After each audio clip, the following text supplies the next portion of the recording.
हिंगोली जिल्ह्यात सुमारे 14,000 महिला कर्करोग संशयित असल्याचं आता आढळून आलेलं आहे। आरोग्य विभागाकडून संजीवनी अभियानांतर्गत सुमारे 3 लाख महिलांचं सर्वेक्षण करण्यात आलं। त्यापैकी 13,900 महिला कर्करोग संशयित असल्याची धक्कादायक माहिती आता समोर आली आहे। महिलांमध्ये प्रामुख्याने गर्भपिशवी आणि स्तनाच्या कर्करोगाची लक्षणं आढळत आहेत। सर्व महिलांच्या तपासणीनंतर त्यांच्यावर योग्य ते उपचार केले जातील अशी माहिती आता जिल्हाधिकारी अभिवन गोयल यांनी दिलेली आहे। त्यांच्याशी संवाद साधला आमच्या प्रतिनिधींनी, पाहूया। जिल्हाधिकारी आणि जिल्हा प्रशासन आणि त्याचबरोबर जिल्हा परिषदेच्या माध्यमातून विशेष मोहीम राबवत महिलांची तपासणी करण्यात आली। त्यामध्ये 13,900 महिलांमध्ये कर्करोगाचे जे ते सिम्पटम दिसून आले आहेत। आपल्यासोबत हिंगोलीचे जिल्हाधिकारी अभिनव गोयल सर आहेत माहिती देण्यासाठी। सर, काय अभियान राबवलं होतं आणि किती महिलांची तपासणी करण्यात आली, त्यातली आकडेवारी काय सांगते आणि काय माहिती सांगते?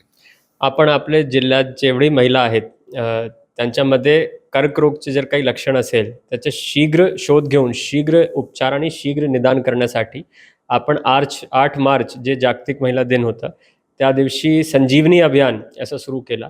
या संजीवनी अभियान अंतर्गत 3 ते 3.25 लाख महिलांच्या आपण आशा वर्कर मार्फत अगोदर सर्वेक्षण केलं। सर्वेक्षण नंतर जवळजवळ 13,000 महिला असे आलेत ज्यांना काहीतरी लक्षणं आहेत, म्हणून आता आपण या 13,000 महिलांच्या पुढच्या टप्प्यात PHC वर, RH वर, SDH वर आणि आपल्या जिल्हा रुग्णालयाला आपण त्यांची तपासणी करणार आहोत।